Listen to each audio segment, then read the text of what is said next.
That is exactly why I went to so much trouble to restore my old Revox.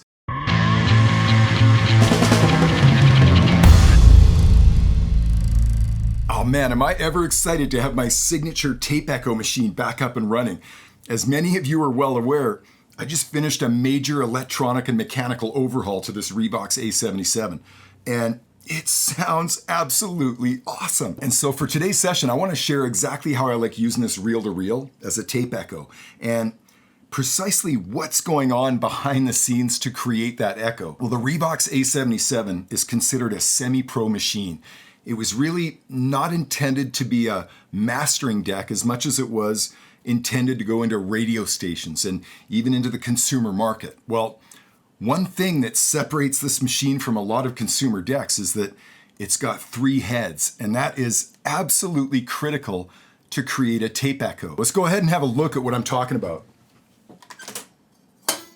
Well, if I remove this head cover and expose the head stack, what we can see is that we've got an erase head, a record head, and a playback head. All right, so how do we create a tape echo? Well, we rely on the physical distance between the record head and the playback head. Here's an example.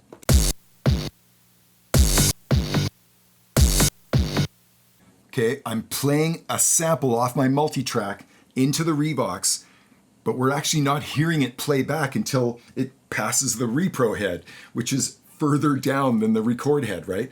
That physical distance is how much time it takes for that recording that's been made off the record head to finally get to our repro head and play back. I can change that delay time by adjusting the speed of the tape machine.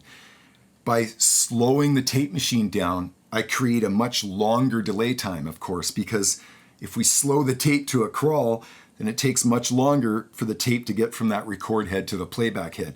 If I speed that tape up, that gap becomes much tighter. Here's an example. Okay, if I slow this tape machine down substantially by turning my vari-speed down,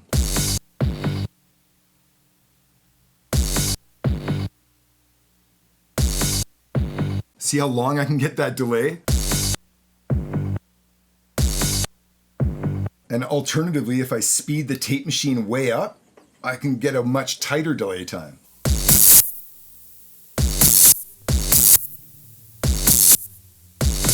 And then, of course, what makes a classic tape echo is when we take the delayed signal, the output from that repro head, and we send it right back into the input so that we create a little feedback loop inside the tape machine.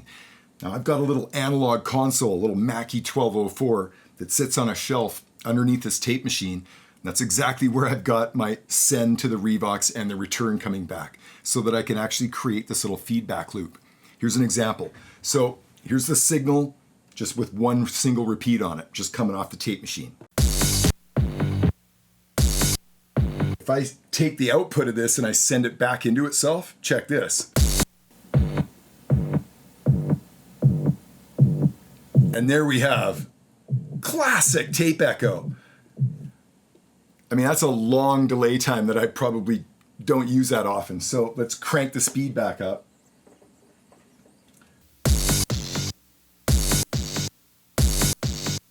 Okay, and then let's feed that back onto itself.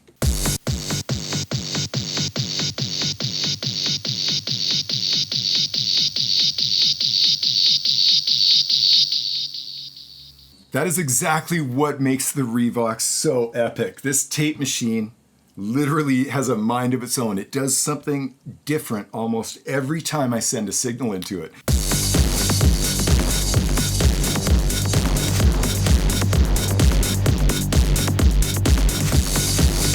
That's very typically how I do it. I just throw a drum loop in and start messing with the vari-speed until I find something I like, either straight or syncopated. All kinds of different delay times you can create.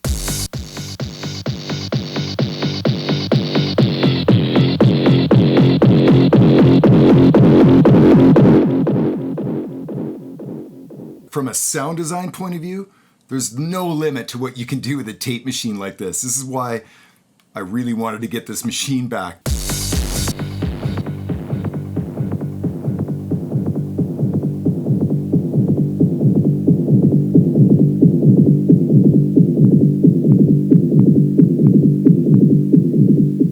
Yeah, that's exactly what makes an analog tape delay so cool, is that the regenerated signal degrades in a big way over time, right? Every single time we feed the output of that machine back into itself, it just degrades. And this is exactly what makes a tape echo sound so cool.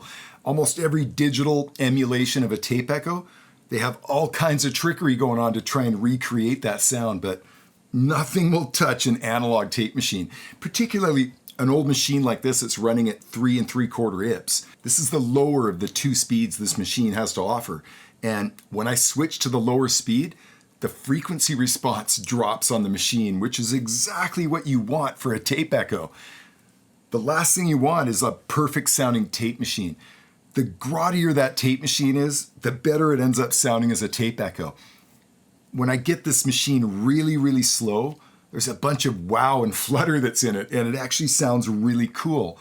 Lots of tape echoes try and recreate wow and flutter with a bunch of, algorithms and stuff. And this is the real deal. This has got real wow and flutter, and it ends up sounding killer as a delay. Let's check it out. If I go all the way down to the lowest speed that I can go on this machine, you can see that it's barely crawling, right?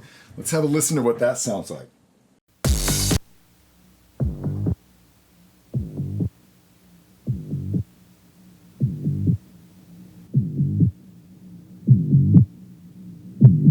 Now, another way I use this Revox is to create really wide sounding tracks. Here's an example where I've got a bass and a drum line panned hard to the right, and I've got it feeding the Revox, and then I've got a time delay coming back and hitting the left channel. Listen to how wide this ends up sounding. It's huge.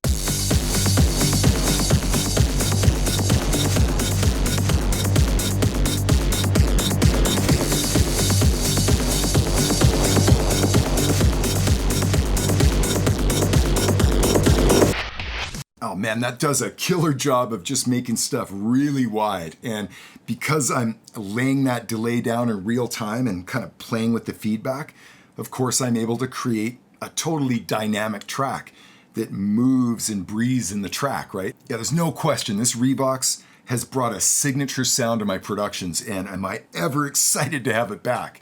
I can't believe that I let this thing die and live in a box for 15 years. Yeah, if this is a sort of project that interests you, I say go for it. Find yourself an old used Revox on eBay, buy yourself a full Monty kit from Peter at Nagravox, and get busy, because if I can do this, you can do this, I promise you. Well, thank you very much for sitting in on today's session. Let's jam some more Revox.